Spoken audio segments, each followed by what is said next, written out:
चिपळूणमध्ये 13-14 तारखेला अखिल भारतीय मराठा महासंघातर्फे राष्ट्रीय कीर्तन महोत्सवाचं आयोजन करण्यात आलेलं आहे आणि या निमित्ताने आपण चिपळूणला आज भेट दिलीत. तर या महोत्सवाबद्दल आपण सुरुवातीला काय सांगाल? अखिल भारतीय मराठा महासंघ याला 2025ला 125व्या वर्षात या महासंघाने पदार्पण केलेलं आहे. ही संस्था शाहू महाराजांनी 1900 साली स्थापन केली आणि तत्कालीन समाजव्यवस्थेच्या विरुद्ध लढण्यासाठी शाहू महाराजांनी अनेक उपक्रम राबवले. मराठ्यांसाठी वेगळी संस्था दिली, कुंभारांसाठी दिली, साळी माळी विविध धर्मशाळा काढल्या, शिक्षण संस्था त्यासाठी वेगळी व्यवस्था केली. त्याच माध्यमातून मुंबईमध्ये गिरगावात स्वतः शाहू महाराज राहायचे त्या ठिकाणी ही संस्था त्यांनी स्थापन केली आणि तत्कालीन समाजव्यवस्थेच्या विरुद्ध लढण्यासाठी कार्यकर्ते उभे केले, समाज उभा केला. तर तत्कालीन समाजव्यवस्था म्हणजे काय, तर शिवाशिवी होती, अच्युतपणा होता, दलित सवर्ण ही भांडणं होती. यांना एकत्र आणून समाजाची गाठ बांधण्याचं काम शाहू महाराजांनी केलं आणि हे कार्यकर्ते गिरगावसारख्या ठिकाणी, त्यावेळी खरी मुंबई गिरगावात होती, तिथे महाराजांनी संस्था सुरू केली. तिथपासून ही संस्था अव्ययपणे चालू आहे. अनेक पिढ्या, 13-14 अध्यक्ष, आता पण मी 14वा अध्यक्ष या 125 वर्षातला. म्हणजे संयुक्त महाराष्ट्राचा लढा असो, इंग्रजांचा स्वातंत्र्याचा लढा असो, या लढ्यामध्ये प्राकर्षाने या संस्थेतल्या तत्कालीन समाजसेवकांनी भाग घेतलेला आहे. तुम्हाला एक मुद्दा सांगेन की माझ्याकडे एक लिस्ट आहे. सावरकरांबरोबर 114 लोक गेले काळ्या पाण्याच्या सजावर, काळ्या पाण्याची सजा झाली. त्याच्यातले जर नावं पाहिली तर सगळी कोकणातली दिसतील. सावंत, भोसले, जाधव, पवार, जगताप, देशमुख अशी सगळी नावं कोकणातली होती. ते काळ्या पाण्याला गेले, त्यांचं पुढे काय झालं काय माहिती नाही. संयुक्त महाराष्ट्राच्या लढ्यामध्ये 105 हुतात्म्यामधली ती लिस्ट आजही तुम्हाला पाहायला मिळेल. नावं बघा, सगळी कोकणातल्या मराठ्यांची नावं आहेत आणि हे सगळे त्या सामाजिक कुठच्या ना कुठच्या संस्थेशी बांधलेले होते. आपलं मराठा मंदिर असेल, ती एक सामाजिक संस्था आहे. शारदा मंदिर आहे, ती मराठ्यांची सामाजिक संस्था आहे. अखिल भारतीय मराठा महासंघ आहे. त्या मराठा महासंघाचं पूर्वी नाव हे आम्ही 80 साली बदललं. त्याच्या अगोदर क्षत्रिय मराठा ज्ञाती समाजी संस्था होती आणि सगळे क्षत्रिय मराठा म्हणजे कोकणस्थच सगळे लोक असायचे. आणि पुढे मग 81मध्ये आम्ही तिचं नामांतर केलं. अखिल भारतीय मराठा महासंघ. स्वर्गीय कैलासवासी अण्णासाहेब पाटील, माथाडी कामगारांचे नेते, या संस्थेचे अध्यक्ष झाले आणि पहिली लढाई, पहिला मोर्चा आरक्षणाच्या विरुद्ध हा अण्णासाहेबांच्या नेतृत्वाखाली 22 मार्च 83ला आम्ही काढला आणि 23 मार्चला अण्णासाहेबांनी सुसाईड केलं की बाबासाहेब भोसलेंनी आमची मागणी मान्य नाही केली. त्यामुळं ते डिप्रेशनमध्ये येऊन त्यांनी स्वतःहून सुसाईड केलं आणि तिथपासून अज्ञातपणे म्हणजे 80-81पासून जे चळवळी सुरू झाल्या, मग रीडर सिंग रामायण असो, मराठवाडा विद्यापीठाचं नामांतर असो, अनेक चळवळीमध्ये भोरी लोकांचा लढा असो, मराठा महासंघ प्राकर्षाने सामाजिक चळवळीमध्ये भाग घेतो आहे. अशा या संस्थेला आता 125 वर्ष होते आणि या 125 वर्षाचा इतिहास सगळा काही सांगता येणार नाही सुरुवातीपासून, पण गेल्या 60-65 वर्षातला इतिहास लोकांपुढे जावा, ही संस्था काय करते, समाजासाठी आतापर्यंत काय योगदान दिलं आहे, ते योगदान सांगावं हा एक उद्देश आहे. आणि अतिमहत्त्वाचा मुद्दा म्हणजे जो बहुजन समाज आम्ही आता एकत्र नांदत होतो, एका बांधावर चुना एकाचा, तंबाखू एकाचा, जी आमची संस्कृती चालली होती, तिला तडा देण्याचं काम हल्ली काही राजकीय नेते हे राजकीय पक्ष करत आहेत. त्याला शह देण्यासाठी म्हणून हा बहुजनांचा मराठा महासंघ आहे, हे लोकांना आम्हाला बिंबवायचं आहे, पुढच्या पिढीला बिंबवायचं आहे. म्हणून गेल्या 7 जानेवारीला 7 डिसेंबरला आम्ही आळंदीला 125 महंतांचं पूजन केलं, पाद्यपूजन केलं आणि सुरुवात केली. असे कार्यक्रम आता वर्षभर, कुठे 19 तारखेला विदर्भामध्ये सगळीकडे कार्यक्रम आहेत. मी 19 तारखेला मराठा महासंघाच्या प्रयत्नाने जयपूरला, म्हणजे राजस्थानची राजधानी, तिथे शिवाजी महाराजांचा पहिला पुतळा बसतो आहे.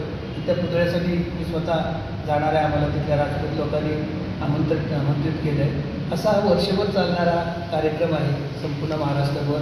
महाराष्ट्राच्या बाहेर आहे, छत्तीसगड आहे, MP आहे, सगळ्या 9 राज्यामध्ये आज मराठा महासंघ कार्यरत आहे, जे बहुसंख्येने मराठा आहेत. अखिल भारतीय मराठा महासंघ जो आपला आहे ह्याच्यामध्ये आता तुम्ही जे म्हणलात की सर्व बहुजन समाजाला एकत्र करण्याचा जो हे आहे आपला, तर ह्या संघटनेमध्ये सर्व समाजाचे नेतृत्व आहे की कसं?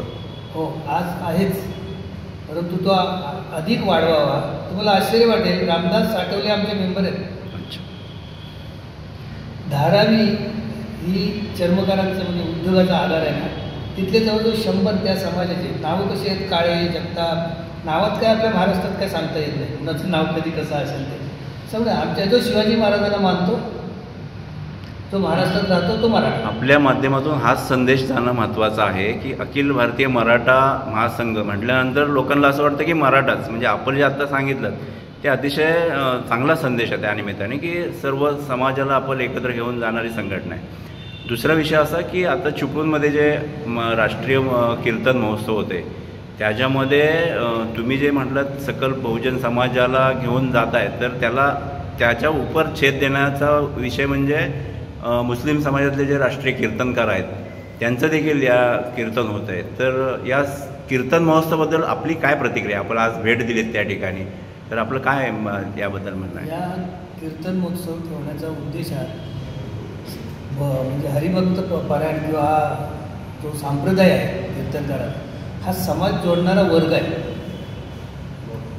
आणि तेच माध्यम आम्ही पकडलं आहे जे आम्ही आळंदीला केलं, जे आज इथे चिपळूणमध्ये आता 13-14ला करतो आहे. कारण हा एक वारकरी वर्ग आहे, हा जात-पात न मानणारा, रामकृष्ण हरी म्हणून एकमेकाला मिठी मारणारा, आणि हाच वर्ग समाज जोडू शकतो.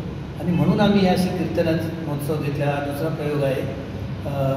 तर मला वाटतं की आम्ही या माध्यमातून हा दुरावलेला जो समाज आहे याला एकत्र आणण्याचं काम मराठा महासंघ भविष्यात करतो आणि गरज आहे. आज बघा, थोडंसं विषयांतर होतं आहे. आज महाराष्ट्र कोणीतरी पळवण्याच्या मार्गावर आहे आणि त्याला रोखू शकतो तो मराठी माणूस, तो बहुजन आला त्याच्यात.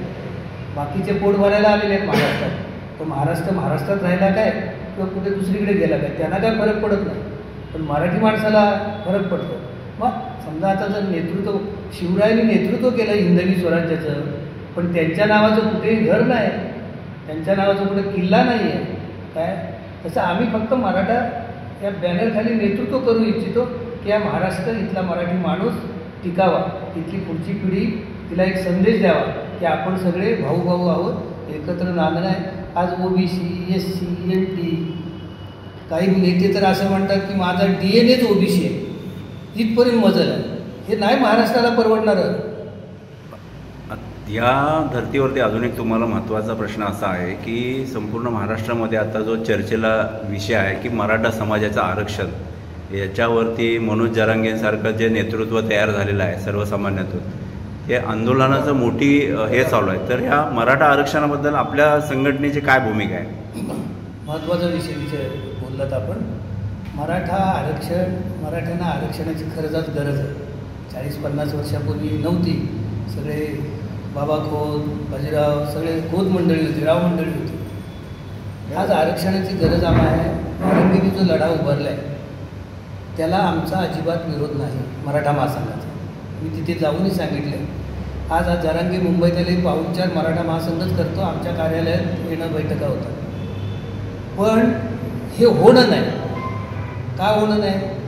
कारण मराठा 50% आरक्षणाची जी मर्यादा आहे ती वाढवल्याशिवाय तुम्हाला आरक्षण मिळणार नाही. आणि 50% द्या आरक्षण, दिलं तर वेळेला स्वागत करू, पण मराठा समाज किंवा मराठा महासंघ एक मोठ्या भावाच्या भूमिकेत आहे. म्हणून मला वाटतं की लहान भावाला दिलेलं आहे त्याच्या ताटातलं काढून न घेता केंद्र देऊ शकतं ना, अजून त्याच्याकडे आहे ना, त्याच्यातलं उरलेलं ना द्या. म्हणून आम्ही मराठा आरक्षण म्हणजे मराठा महासंघाने दिल्लीतसुद्धा 7 मार्चला 23ला मी 700 लोकांना घेऊन जंतर मंतरवर 1 दिवसाचं धरणं दिलं.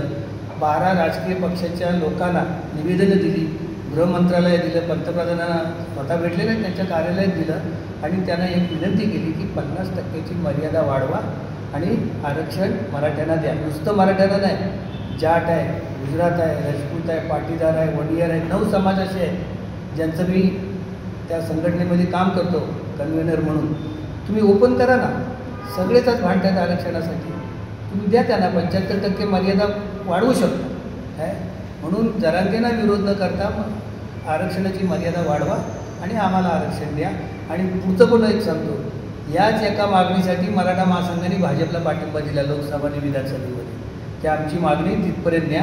त्या विधानसभेत आता बरेच आमदार बोलले, 3 मार्चपासून विधानसभा सुरू आहे, आम्ही तो विषय मांडू, तिथे ठराव करू आणि दिल्लीला पाठवू. आम्ही त्याच्या शोधात आहोत, म्हणजे पाठिंबा करण्याच्या ओघात आहोत. मराठा महासंघ आपली संघटनेला 125 वर्ष झालेत. शतकोत्तर रौप्य महोत्सव साजरा होतोय. या निमित्ताने सकल समाजाला आपण काय संदेश द्याल? सकल समाजाला हाच संदेश देईन मी की बहुजन समाज आहे, जी गाठ शाहू, फुले, आंबेडकर, शिवाजी महाराज, 18 पगड जाती या विचाराचा जो महाराष्ट्र होता तो कायम राहावा. या राजकारणाच्या नादाला लागून वातावरण बिघडवू नये. आमची बहुजनांची, मराठ्यांची, सगळ्यांची जी नाल आहे ती एक राहावी आणि हा महाराष्ट्र आबाधित राहावा, हाच आम्ही संदेश